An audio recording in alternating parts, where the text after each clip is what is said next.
All right, Nuggets fans, welcome in to Pickaxe and Roll, brought to you by our good friends over at BETONLINE. I am your host, Ryan Blackburn, NBA Blackburn on Twitter, part of the Mile High Sports Podcast Network, and I am here. I am ready.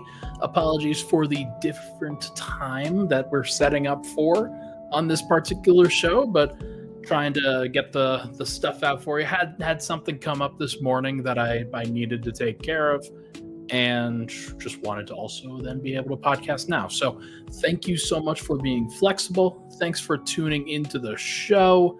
Appreciate all the love and support on the podcast. As always, folks, hit that like button when you can. Hit that subscribe button if you are watching along in the YouTube chat. Thank you so much for doing so.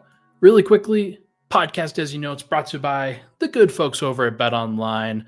We got some new copy here. They continue to be the world's most trusted betting platform and your number one source for everything online betting in 2025. Whether you're a seasoned fan or a first-time bettor, BetOnline is your ultimate game day companion with the largest selection of odds on everything from football, the NBA, college basketball, to even NHL and UFC. BetOnline is the number one sports betting source for the new year. Touchdowns, three-pointers, hat tricks. BetOnline has you covered in every way, in every game, every play. BetOnline, the game starts here. All right. This pod is going to include a discussion on Jamal Murray. It's going to include a couple of other things. I'm going to kind of share my final thoughts on that Spurs-Nuggets doubleheader that we got during this weekend. Jokic won player of the week. That's pretty cool. Apologies if the stream lags, by the way. I'm having some trouble with my notes app, which is where I usually put the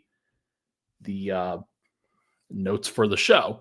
So hopefully it doesn't screw up, and it's still thinking. Yeah, no, this could be a problem, but we're gonna do our best.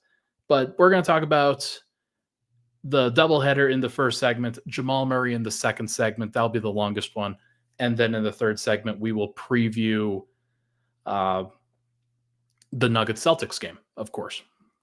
Cedric pops in with the super chat. He says, "No, Ryan, shut up and take our money. We will beat the C's."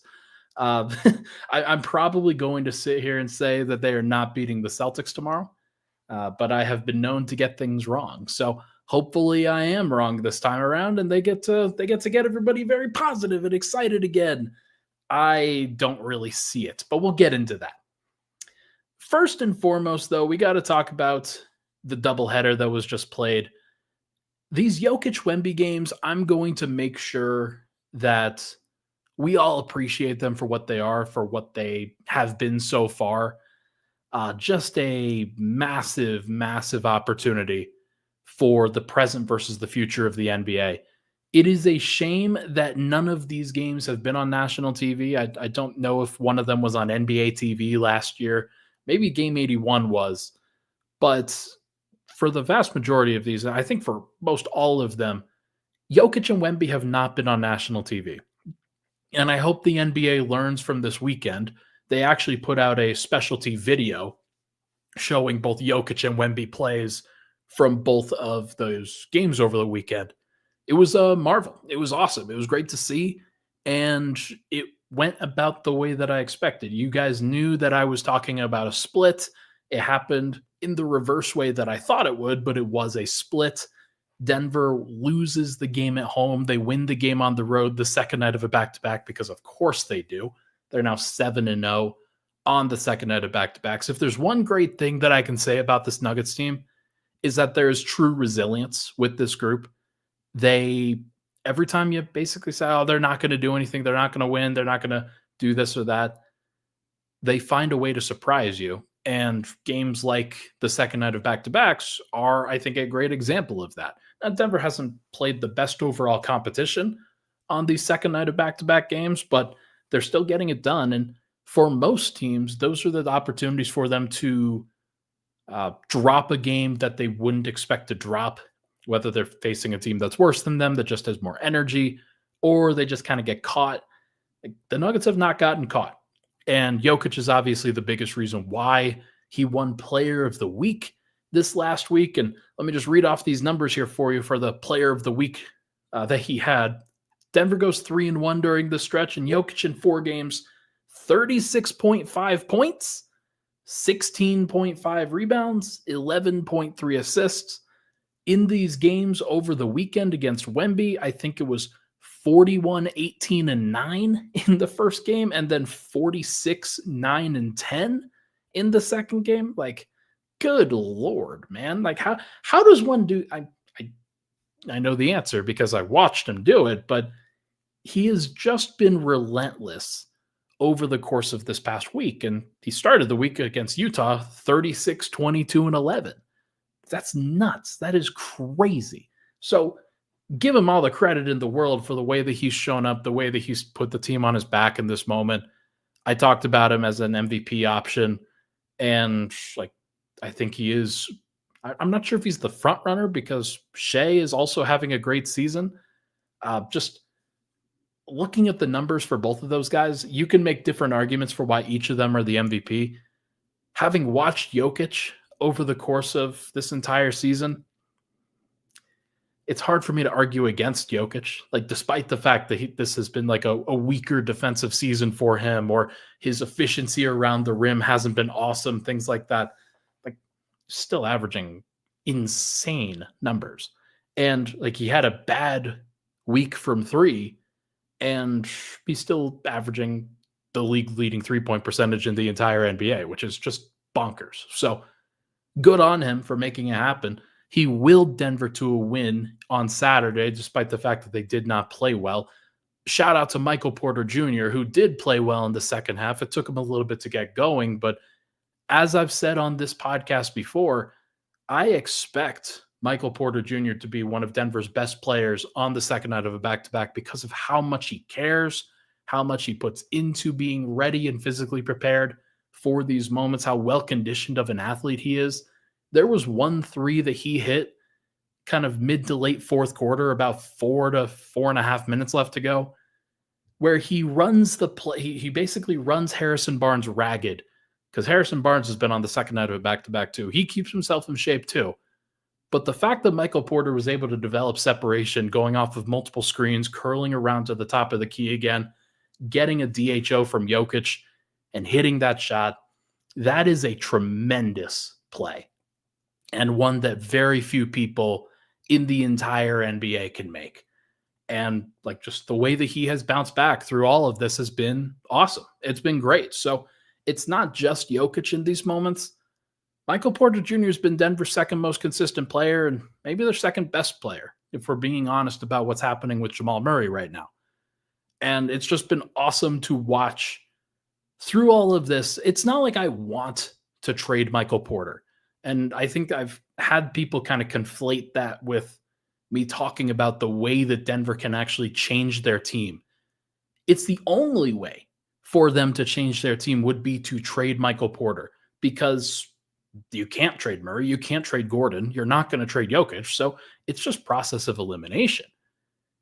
And so you look at that and you think, okay, how is he going to respond to this? He has responded about as well as you possibly could.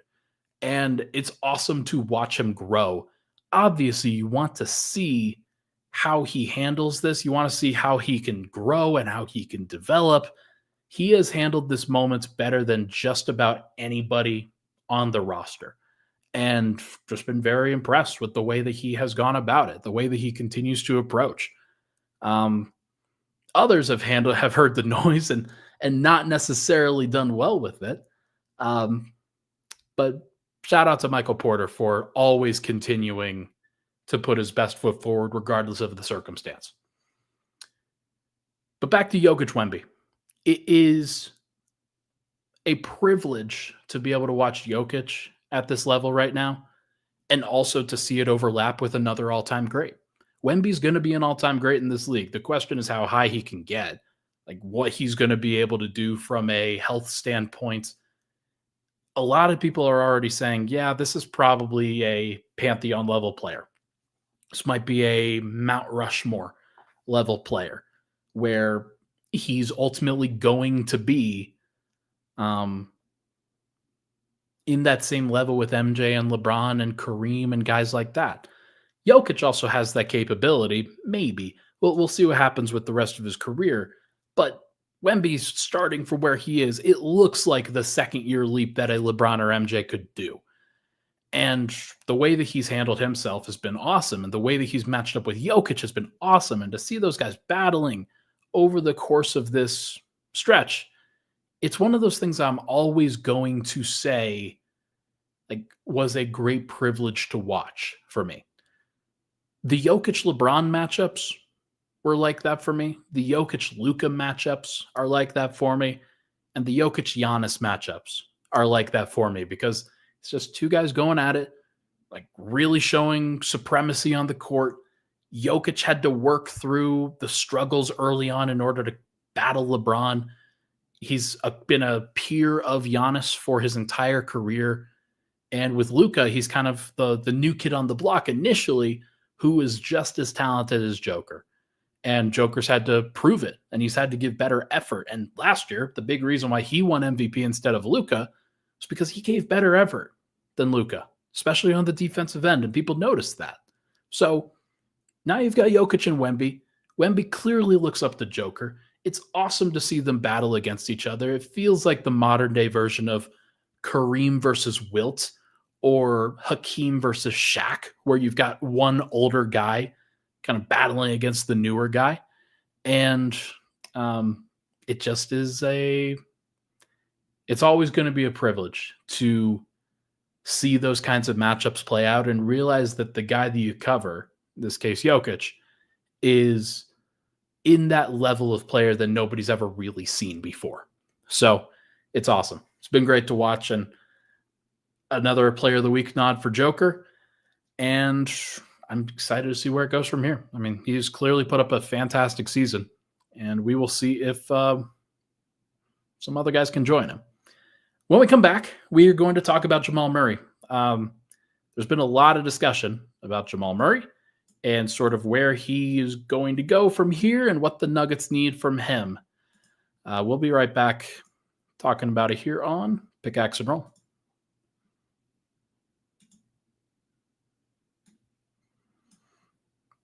Jeez.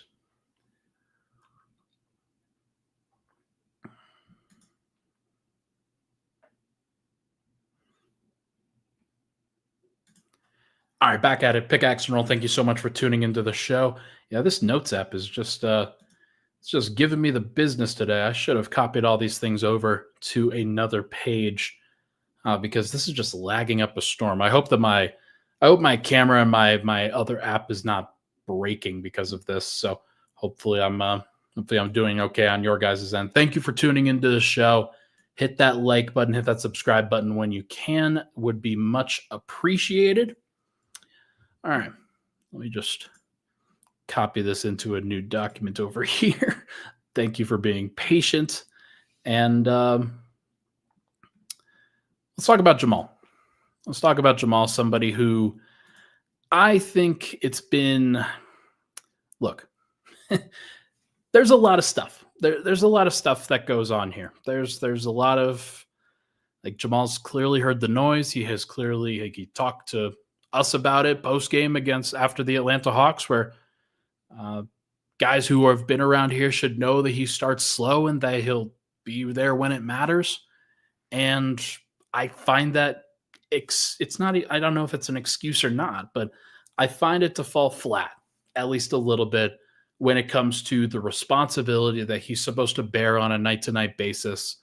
And that I'm just, as somebody who has defended him over and over and over again, by the way, he was frustrated with me personally for some reason. I'm just kind of over it. I'm kind of over the entire noise that's gone around with him. So we're going to just talk about it honestly. I'm going to talk about the numbers. I'm going to share some of the things that I pulled, and I'll let you guys be the judge because I'm just going to kind of lay out all this stuff. So what are the proper expectations for Jamal Murray? I think that's the first place to start with this. Based on his salary, based off of what he's being paid, he's about like heading into next year is about the 13th to 15th highest paid player in the NBA. So you're looking at all-star, perhaps all NBA, with what you should be hoping for from Jamal. Based on the role that he plays for Denver, how much role and like the responsibility that he has, he's a second option. He's clearly second fiddle to Joker when you talk about usage and you talk about reps and you talk about touches and things like that. It's like efficient second option is what you should be hoping for. Based on what he's been in his career during the regular season, he's a solid player, about the 40th best player in the NBA. So Nuggets fans, if you're just looking for what his career numbers have been, you're looking for about the 40th best player in the NBA. Somebody who's clearly outside the all-star tier, but can really show up when, like on occasion, and could be the reason that you win and sometimes is the reason that you lose. Based on what he's been in his career in big moments, he's something much more dynamic than what I just said. Something potent, something that's saving his best for the big moments. He's a champion. He is somebody that showed up on a consistent basis in the playoffs, has been like that was his best moments, was in the bubble and in the 2023 playoffs. Potent. Murray's always been an enigma, though, where you have a whole bunch of these different layers to what he provides, his game. He obviously missed multiple playoff runs because of the injury that he suffered. I've been always been one to give him the benefit of the doubt, given that. And he's one of the more complicated players in the NBA to truly evaluate. Like, is he a Jokic merchant like a lot of people paint him as? Is he a big game merchant who doesn't care about the lower competition and just wants to be the best version of himself in the biggest moments? Was he just injured in the playoffs last year, or was he fine and just kind of played badly? Is he still injured right now?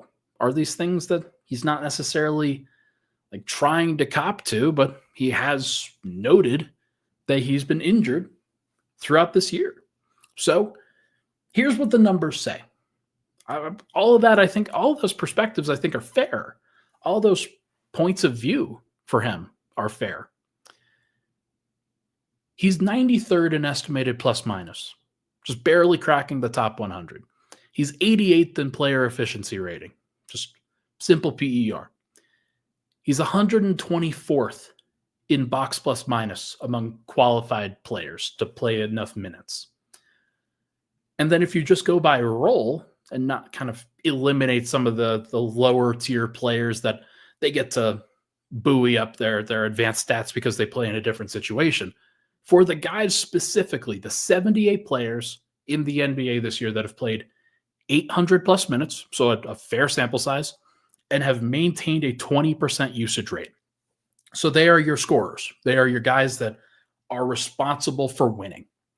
Not just winning, but like responsible for production. Of the 78, Murray ranks 61st in points per 100 possessions. All these numbers are going to be per 100 possessions. 61st in points. That's supposed to be one of his main categories where he excels, and he's not really excelling. 25th in assists per 100. So pretty good, like pretty solid there. He's been a very good assister. 64th in true shooting percentage. Not an efficient scorer. So he doesn't score on volume and he doesn't score efficiently. 56th in three-point attempts per 100. 53rd in free throw attempts per 100. So below average in both categories of kind of valuable areas of the game where he could really bone up on that true shooting. 14th and 29th in steals and blocks per 100. So the actual defensive production that he's provided is way better than I think people understand and appreciate. There are times that he falls asleep in different moments, and I want to point out all of those. But he does get some good hands plays where he gets steals, gets blocks. He made sure to mention that when he was also defending himself on the podium a few days ago. So in terms of the scoring profile and in terms of the efficiency and in terms of all those things, he's clearly not in the top 50 right now in terms of players, like for this season. Nobody's even, like, he's not even on the radar for all-star candidates. And that's I think wild, given that he's missed just 6 games, and this is about the time in his age 27 season that you'd think, all right, he's in his prime. He's ready to go. Let's see it. And it just hasn't been the case. And there's a variety of reasons why for that. But one thing that I continue to look at, and look, I'm not a basketball player. I don't know how hard it is for Jamal specifically. I don't know whether it's something that he is specifically doing or whether it's something that the coaching staff is telling him to do, and he's just following through on the game plan.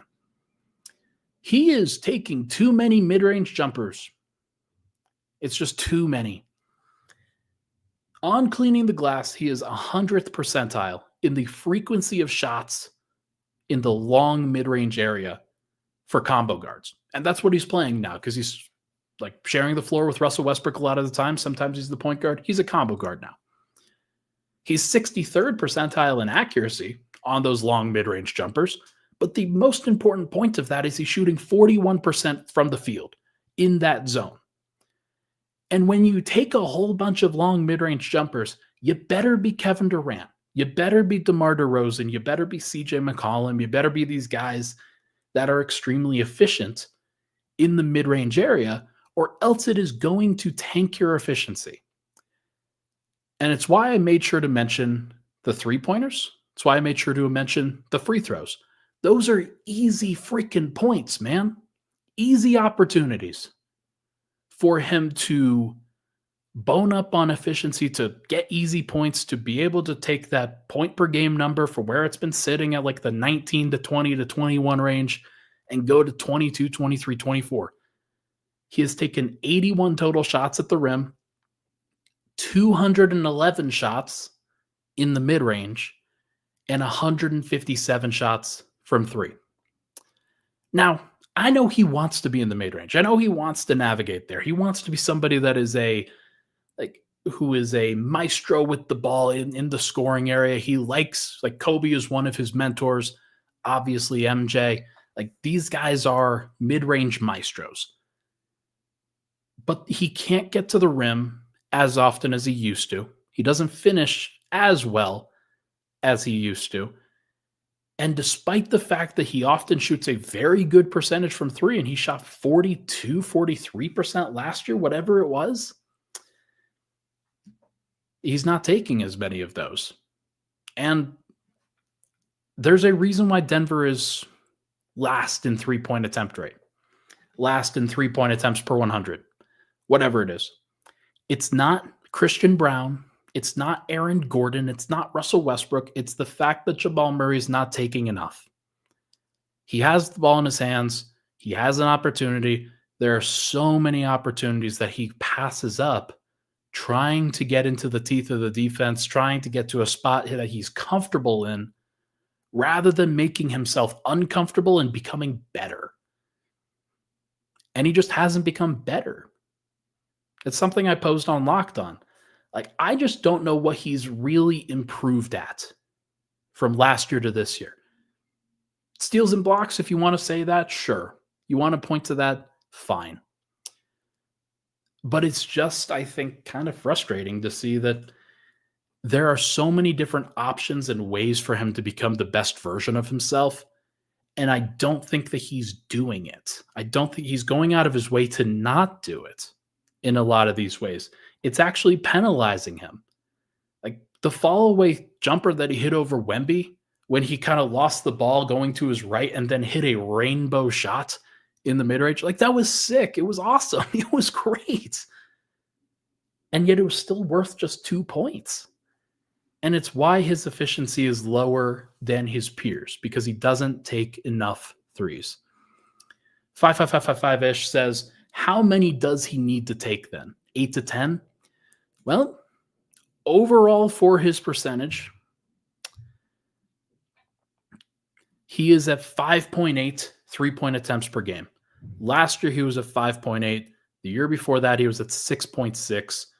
The year before when he got injured in 2020, 2021, he was at 6.6.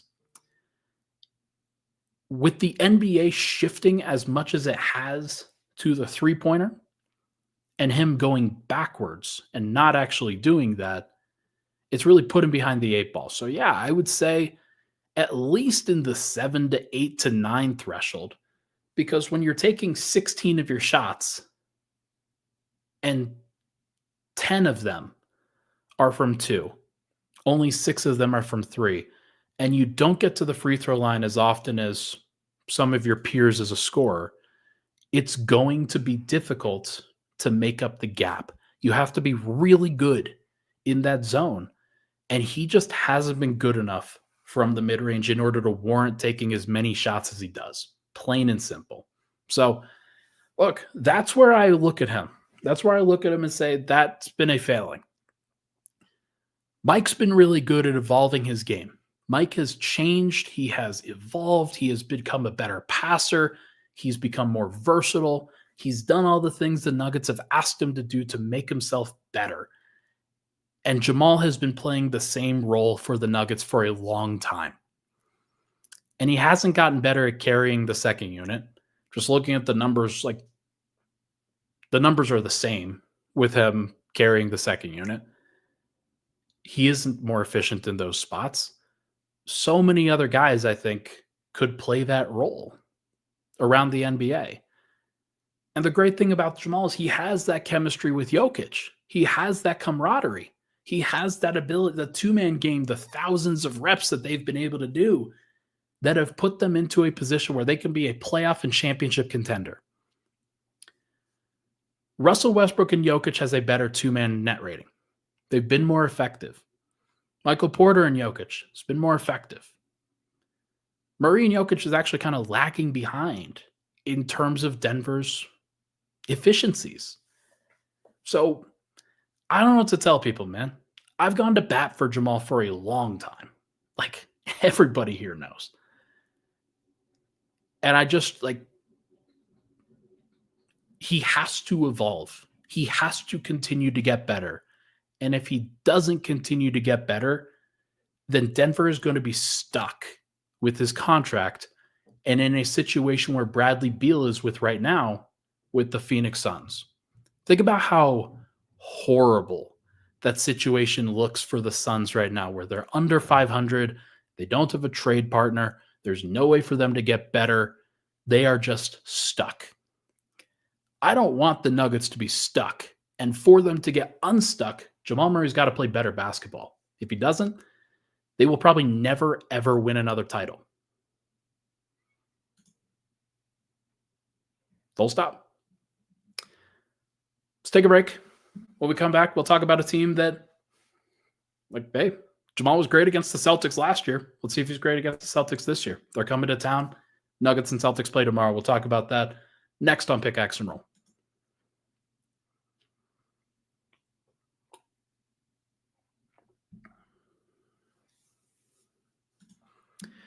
Final segment, Pickaxe and Roll. Thank you so much for tuning into the show.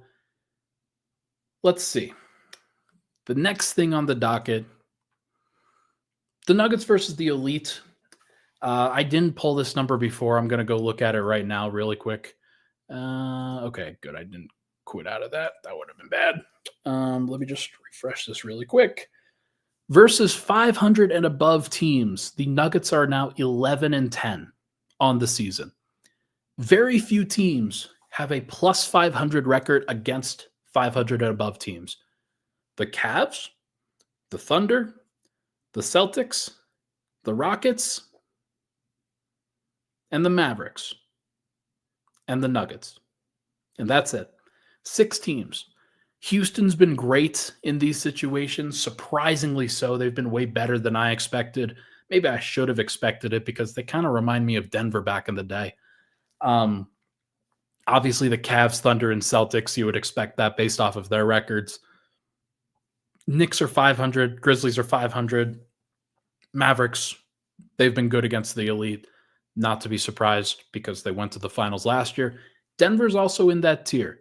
Denver's 9-4 against below 500 teams.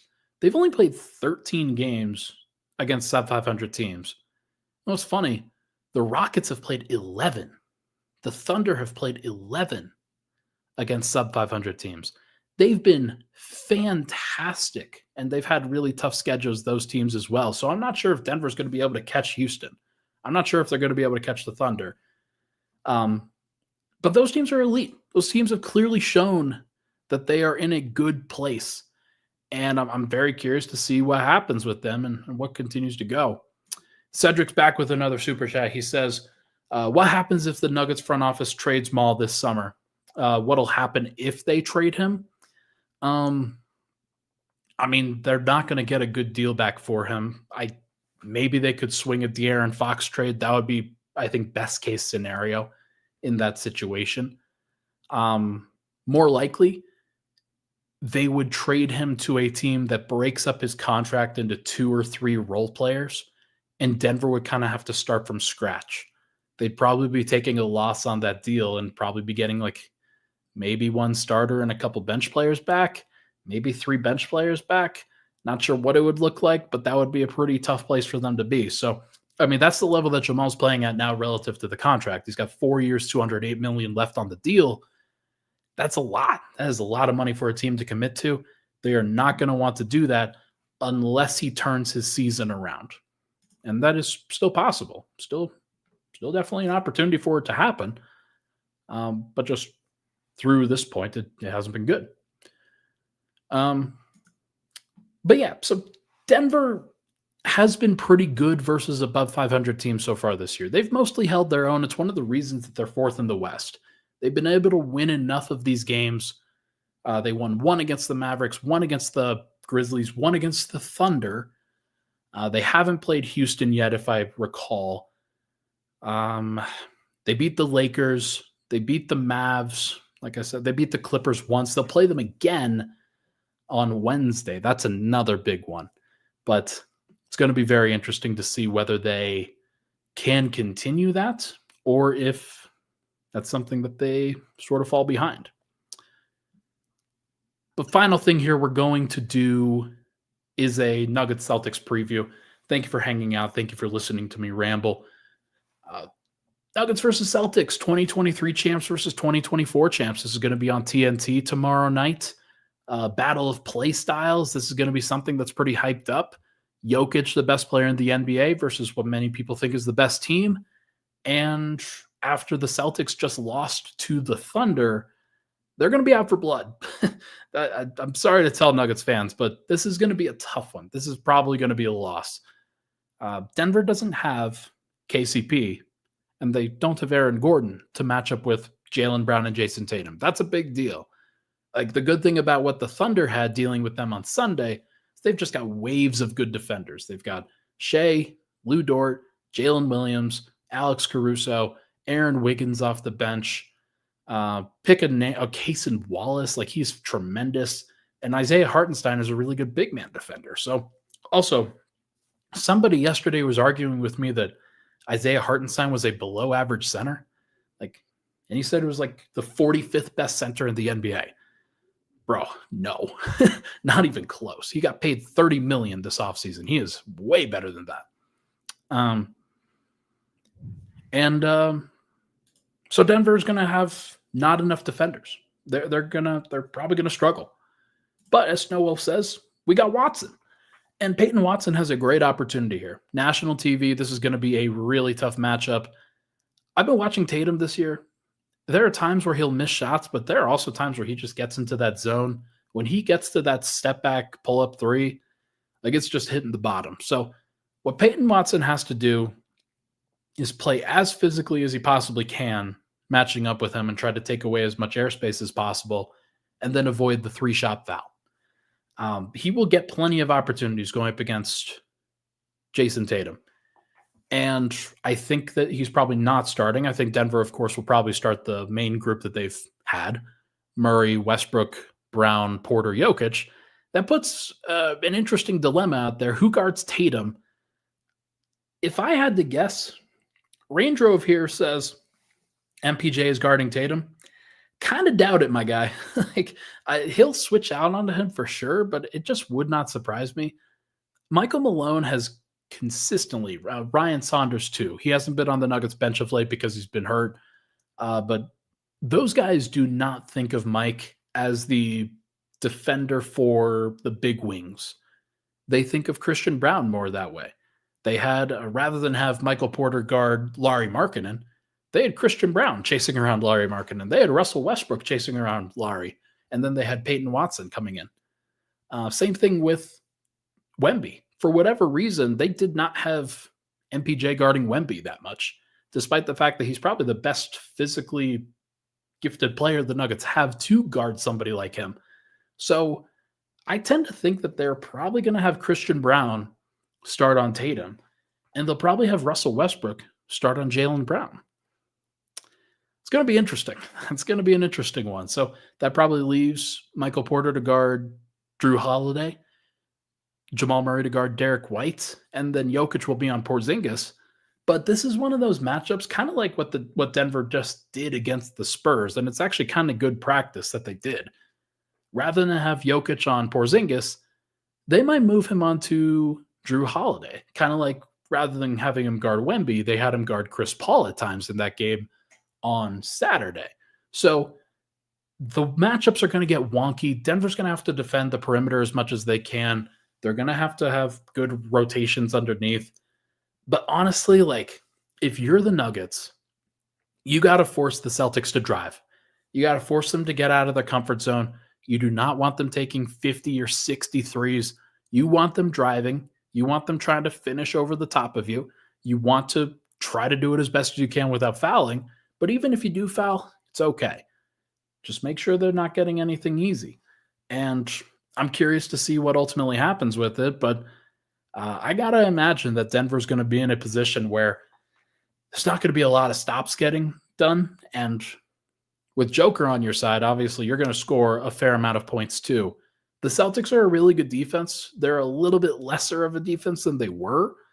And they don't have the personnel, of course, to guard Joker. So I'm curious to see how they match up with him, what they decide to do. They'll probably have Porzingis start on him. But as we saw last year, like, that is not a good option for the Celtics. So I'm curious to see what they do.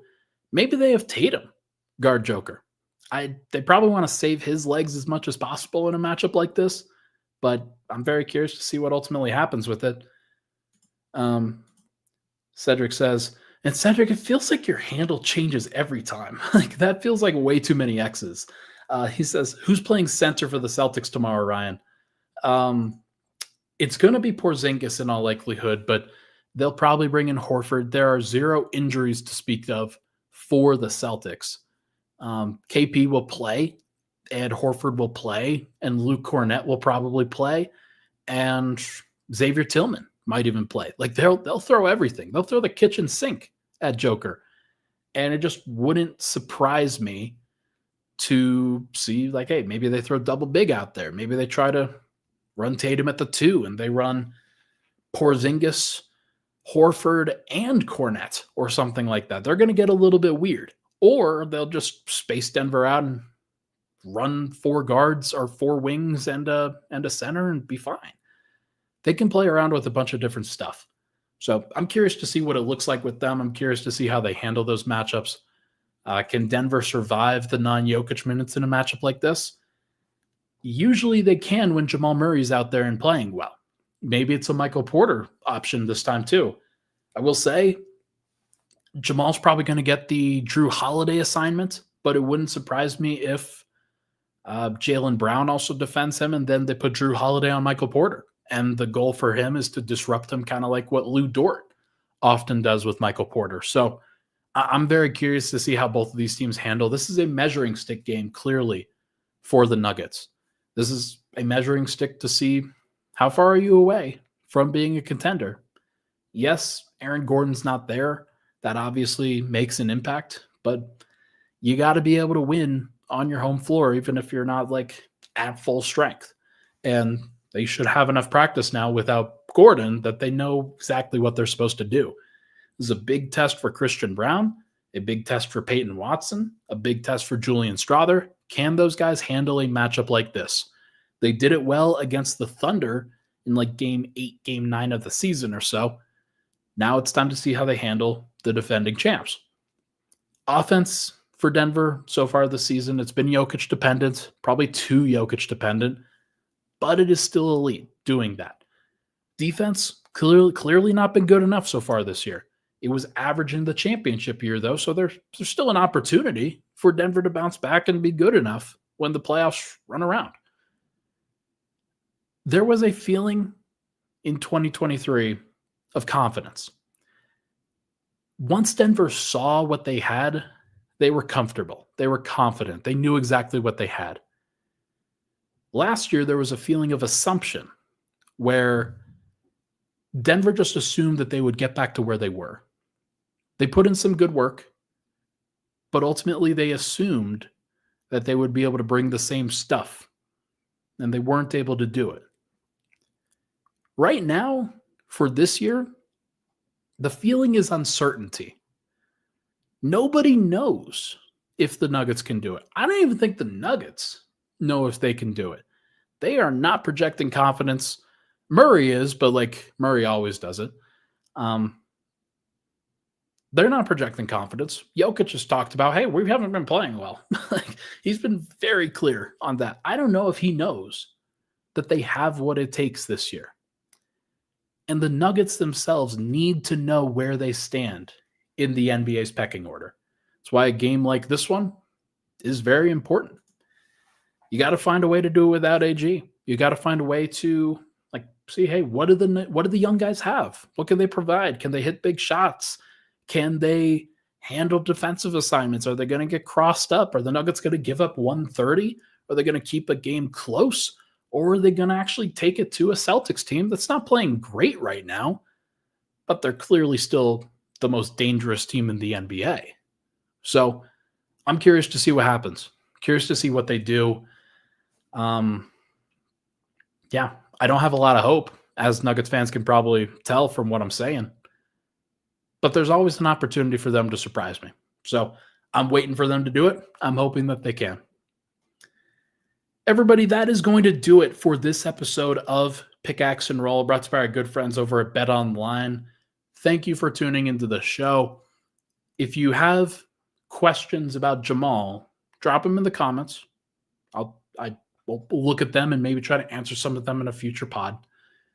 But I'm hoping that Denver shows up on Tuesday. I really would like to see that. They obviously play a back-to-back Tuesday, Wednesday. It's a tough back-to-back, though it is at home. So there won't be any travel associated with it. Thank you so much, everybody, for tuning into the show. Hit the like button, hit the subscribe button on the way out. No podcast tomorrow night, but I will have one on Wednesday morning following this matchup. I'll talk to you guys very soon.